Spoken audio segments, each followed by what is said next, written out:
Mew VMAX has been a dominant force in the metagame ever since its release in the Fusion Strike expansion. The unique Fusion Strike engine, powered by Genesect V, makes the deck both extremely fast and powerful. After running rampant for several formats after its release, the Lost Origins had finally introduced a hard counter in the form of Drapion V.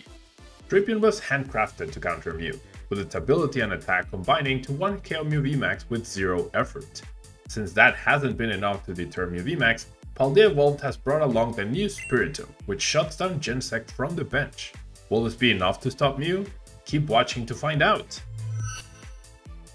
If you want to support the channel, you can use code TABLEMONT to get 5% off at Potan Store for your online codes, 10% off for your sealed product at Flipside Gaming, and 10% off on your aluminum accessories at TC Evolutions. Or if you're looking to buy singles or sleeves, you can fill up your cart and close the tab, then click on the affiliate link in the description and check out.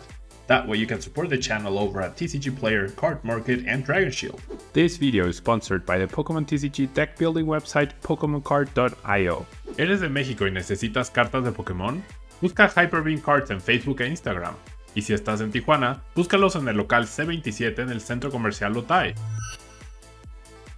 To deal with Drapion, Mew lists have adapted to include several paths to peek and judge.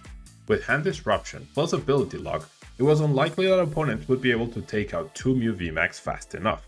Even if they drew out of the lock once, that was not enough to win the game. The disruptive version of Mew became the established build for quite some time. After Mew had several strong finishes at tournaments, including yours truly placing third at EUIC, it seemed that nothing was changing for Mew. Then suddenly, to everyone's surprise, Fusion Mew just won both regionals in Hartford and Malmo on the same day, along with a special event in Lima, Peru. Fusion Mew, the turbo version focusing on Meloetta and Alessa Sparkle, was a fossil of the past. Top players never favored the deck to begin with due to its high roll and lock-based nature, and then the Path version came along and proved itself superior.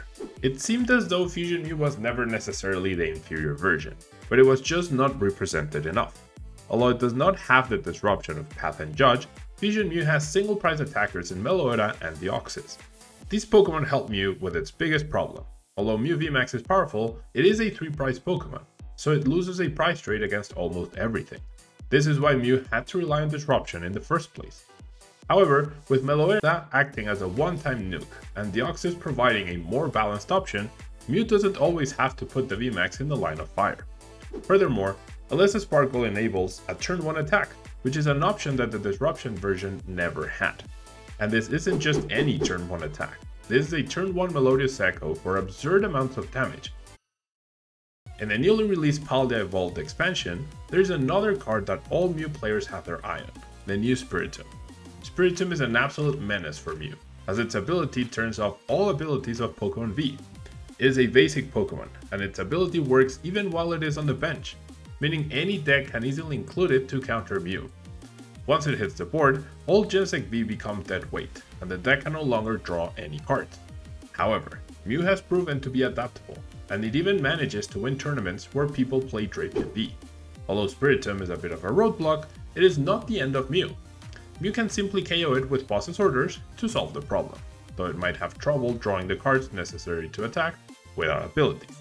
The most recent tournaments in Asia have continued to feature Mew VMAX at the top, specifically the Fusion Strike build, and also a very small amount of Spiritomb or Drapion V usage at the very top. Dealing with Spiritomb is much easier when Mew gets to go first, as it can draw cards and establish its board, and then when Spiritomb comes down, it is much easier to dispose of. This makes Spiritomb somewhat inconsistent. Furthermore, Spiritomb shuts off both players' abilities, so not every deck can brainlessly slam it down. This also means that opponents cannot use both Spiritomb and Drapion V at the same time, as Drapion's ability will be cut off. In order to counter Mew, players will have to choose between one or the other. Another way to combat Spiritomb is attaching Fusion Strike energy to your own Genesect V, which prevents their abilities to be affected by Spiritomb, and thus you can continue to use Fusion Strike system for as long as your heart desires. Maybe not all 4 each turn, as some players love to do, but at least 2 to start you off will be better than no Genesect. The other cards from Paldea Evolved make for some interesting interactions with Mew as well. Xianpao EX can 1KO Mew VMAX, but it is high maintenance and very weak to Judge and Path Disruption. Tinglu EX can also shut off Genesect V's abilities, but it needs to first spread damage. This means that Genesect can use its ability on the turn it comes into play and can also heal off spread damage with Switch Card or Crystal Cave, as well as getting the same protection from Fusion Strike energy as it does from Spiritomb. Ting-Lu also has trouble taking out Mew because of Mew's fighting resistance. Mew always seems to bounce back from any obstacles and finds itself at the forefront of every metagame. It has done so in the current format and will likely in the future as well. Mew is the epitome of speed and power, and those are great things to have in competitive Pokemon. I would like to give out a personal shout out to the people who go out of their way to support the channel and these sort of videos. Dola Rhyme, Dorian Rodriguez, Potterhead, Mr. Proto, Vargas, Darius Vettel, Maddie Thunders, thank you so much for your support. If you're interested in joining as a member of the channel, please click the link next to the subscribe button down below. Hopefully this video helps you out with a solid understanding of how Mew VMAX decks will be able to adapt in the future and what threats it will have to deal with. Thanks so much for watching this video. Don't forget to leave a like, subscribe if you haven't yet, and leave a comment if you found it useful or if you think there's something I overlooked. Until next time.